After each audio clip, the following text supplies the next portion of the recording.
Little red riding hood. ఒకానొకప్పుడు ఒక అందమైన అమ్మాయి ఒక గ్రామంలో ఉండేది.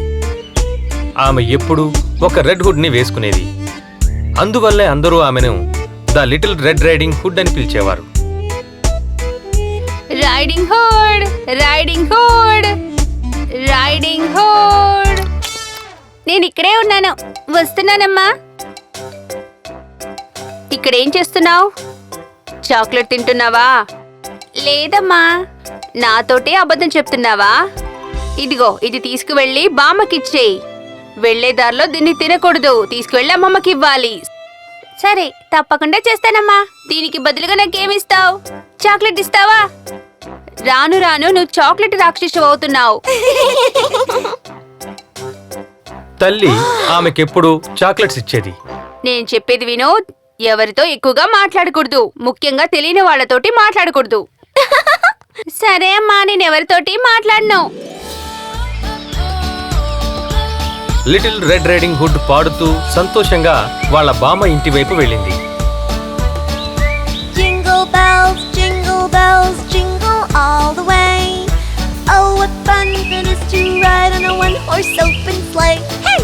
Jingle bells, jingle all the way. Oh, what fun it is to ride in a one-horse open sleigh.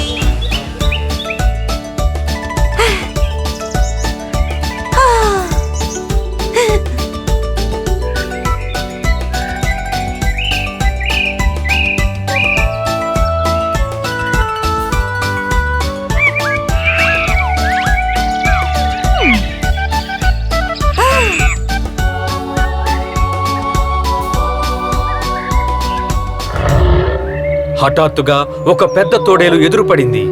దాంతో లిటిల్ రెడ్ రైడింగ్ హుడ్ చాలా భయపడిపోయింది. నువ్వు ఎక్కడికి వెళ్తున్నావు పాపా? ఎక్కడికి వెళ్తున్నావు? నేను ఎక్కడికి వెళ్తున్నానంటే మా బామ్మ ఇంటికి వెళ్తున్నాను. ఉల్ఫ్. ఓహో, అలాగా. సరే, ఆ బాస్కెట్ లో ఏముందో నేను తెలుసుకోవచ్చా? ఇందులో ఏమున్నాయంటే మా బామ్మకి ఆరోగ్యం బాలేదు, అందుకే మందులు తీసుకువెళ్తున్నాను. నువ్వు చాలా మంచి పాప అనుకుంటాను. సరే, నువ్వు వెళ్ళి నీ బామ్మని కలుసుకో. సరే, ఇంతకీ మీ బామ్మిల్లు ఎక్కడుంది? ఓల్డ్ చర్చ్ ఉంది కదా, అక్కడే ఉంది. ఆ చిన్న పిల్లని ఎలాగైనా తినేయాలనే నిర్ణయంతో ఆ తోడేలు ఒక భయంకరమైన పథకం వేసింది. ఓకే బుజ్జి పాప, నువ్వు మీ బామ్మగారి కోసం అందమైన ఫ్లవర్స్ తీసుకువెళ్ళొచ్చుగా. ఇక్కడ మంచి సువాసన వచ్చే ఫ్లవర్స్ ఉన్నాయి, తీసుకువెళ్తావా చెప్పు. వావ్, ఈ ఐడియా బాగుంది, నాకు కావాలి. మా బామ్మ చేసిందంటే సంతోషపడిపోతుంది. తనకి అందమైన పూలు తీసుకువెళ్ళిస్తే నాకు చాక్లెట్లు ఇస్తుంది. ఓకే, నువ్వు నీ బామ్మ ఇంటికి వెళ్ళు, నేను ఇక్కడి నుంచి బయలుదేరతాను. Thank you mister wolf, bye. Red riding hood అడవి చుట్టూ తిరుగుతూ పువ్వులు కోయడం మొదలుపెట్టింది. ఈ పాప చాలా రుచిగా ఉంటుందనుకుంటాను. నాకు చాలా ఆకలిస్తోంది. ఓకే, ఇప్పుడు నేను వీళ్ళ బామ్మ ఇంటికి వెళ్తాను. ముందు నేను వాళ్ళ బామ్మని తింటాను, తర్వాత ఈ చిన్న పిల్లని తింటాను. లిటిల్ రెడ్ రైడింగ్ హుడ్ పువ్వుల్ని సేకరిస్తున్న సమయంలో ఆ పెద్ద తోడేలు వాళ్ళ బామ్మ ఇంటికి వెళ్ళింది. తోడేలు బామ్మ ఇంటికి చేరుకుని తలుపు తట్టింది. ఎవరది? ఉండండి, వస్తున్నాను. తప్పకుండా ఇది రెడ్ రైడింగ్ హుడ్డే అయి ఉంటుంది. ఆ తోడేలు ఆమెను పట్టుకుని ఆమె తోడేలు అని అరిచే లోపే తన పెద్ద నోటిని తెరిచి మింగేసింది. ఈ బామ్మ ఎంత రుచిగా ఉంది, చాలా బాగుంది. తరువాత ఆ తోడేలు బామ్మగారి దుస్తులు వేసుకుని ఆవిడలాగే వేషం మార్చుకుంది. లిటిల్ రెడ్ రైడింగ్ హుడ్ అక్కడికి ఎప్పుడు వస్తుందా అని అక్కడ మంచం మీద పడుకుని అది ఎదురు చూస్తోంది. అదే సమయంలో రెడ్ రైడింగ్ హుడ్ వస్తూ ఉంది. ఈ పువ్వులు చాలా అందంగా ఉన్నాయి, అందుకు మీ అందరికి ధన్యవాదాలు. ఈ పక్షులకి ఇవన్నీ ఇచ్చిన ఆ దేవుడికి ధన్యవాదాలు. లిటిల్ రెడ్ రైడింగ్ హుడ్ అక్కడికి చేరుకోగానే ఇంటిలోకి వెళ్లి తన బామ్మ పక్కనే కూర్చుంది. ఎలా ఉన్నావు బామ్మ? నాకు ఆరోగ్యం కాస్త బాగోలేదు. ఇప్పుడు నిన్ను చూసిన తర్వాత కాస్త పర్వాలేదు. ఓ అలాగా. బామ్మ, మీ కళ్ళు చాలా పెద్దవిగా ఉన్నాయి. నువ్వు నన్ను చూసి చాలా రోజులైంది కదా, అందుకే నీకు అలా అనిపిస్తోంది. అయ్యయ్యో, మీకు చెవులు కూడా చాలా పెద్దవిగా ఉన్నాయి. నీ మాటలు వినిపించాలి కదా, అందుకే నా చెవులు పెద్దవిగా ఉన్నాయి. అంతేకాదు మీకు పళ్ళు కూడా చాలా పెద్దవిగా ఉన్నాయి. నిన్ను తినడానికి నా పళ్ళకి పొట్టు కావాలి కదా. ఆ మాట అంటూనే పడుకున్న తోడేలు మంచం మీద నుంచి లేచి పాపం లిటిల్ రెడ్ రైడింగ్ హుడ్ ని అలాగే మింగేసింది.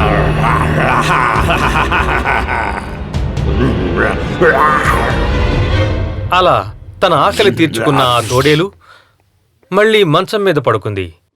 కడుపు నిండా తిన్న తరువాత అది గురక పెట్టి హాయిగా నిద్రపోయింది. ఆ ఇంటి మీదుగా వెళ్తున్న ఒక చెట్లు నరికే వ్యక్తికి ఆ శబ్దం వినిపించింది. అరే ఏంటి, ఇక్కడేదో విచిత్రమైన శబ్దం వస్తోంది. అసలు ఏం జరుగుతుందో వెళ్ళి చూసొస్తాను అని అతను లోపలికి వెళ్లి చూడగా మంచం మీద తోడేలు పడుకుని ఉండడం అతనికి కనిపించింది. నీకోసమే నేను చాలా రోజుల నుంచి వెతుకుతున్నాను, ఇప్పటికి దొరికావు. నువ్వు నాకిక్కడ కంటపడతావని నేను అస్సలు ఊహించలేదు అని దాని కడుపులో ఏదో కదులుతూ ఉండడం అతను చూశాడు. తోడేలు బామ్మని పూర్తిగా మింగేసిందని అతను భావించాడు. ఇప్పుడు కూడా ఆమెను కాపాడొచ్చని అతనికి అనిపించింది. వెంటనే అతను ఒక సిజర్ని తీసుకుని తోడేలు పొట్టను కొయ్యడం మొదలు పెట్టాడు. కొద్దిగా కత్తిరించేసరికి లిటిల్ రెడ్ రైడింగ్ హుడ్ బయటకొచ్చింది. ఇంకొంచెం కత్తిరించగానే ఆమె బయటికి వచ్చి ఏడవడం మొదలు పెట్టింది. లోపల చాలా భయం వేసింది. లోపల చీకట్లో నా కళ్ళు కూడా కనిపించలేదు. ఆ తర్వాత వృద్ధురాలైన బామ్మ కూడా బయటకు వచ్చింది. ఆవిడ ఇంకా బ్రతికే ఉంది. లిటిల్ రెడ్ రైడింగ్ హుడ్ వెంటనే వెళ్లి పెద్ద పెద్ద రాళ్లను తెచ్చింది. ఆ రాళ్లను తోడేలు పొట్టలో పెట్టి నింపేసింది. చెట్లు నరికే వ్యక్తి ఆ తోడేలు పొట్టను కుట్టేశాడు. కాసేపట్లో తోడేలు కళ్ళు తెరిచింది. అందరూ వెళ్లి దాక్కున్నారు. తోడేలు చుట్టూ చూసి ఎవరూ లేరనుకుంది. వెంటనే ఇంటిలోంచి బయటికి వెళ్లిపోయింది. ఏంటి నా పొట్ట చాలా బరువుగా ఉంది, తిన్నది అరగడానికి సమయం పడుతుందనుకుంటాను. అలా కొంత దూరం నడిచి వెళ్లిన తర్వాత ఆ బరువుని తట్టుకోలేక అది కింద పడిపోయింది. బామ్మ, రైడింగ్ హుడ్, చెట్లు నరికే వ్యక్తి ముగ్గురు దాని వెనకే వెళ్లారు. తోడేలికి దాహం వేసి అది నది దగ్గరికి వెళ్ళింది. నీళ్లు తాగడానికి వంగినప్పుడు బరువుని తట్టుకోలేక అది నదిలో పడిపోయింది. కాపాడండి, ఎవరైనా నన్ను కాపాడండి. బామ్మ, రెడ్ రైడింగ్ హుడ్, చెట్లు నరికే వ్యక్తి నదీ తీరానికి వచ్చి తోడేలు మునిగిపోవడం చూశారు. మునిగిపో, నీళ్ళెల్లో మునిగిపో. మమ్మల్ని తినాలనుకుంటావా? కాపాడండి, నన్నెవరైనా కాపాడండి.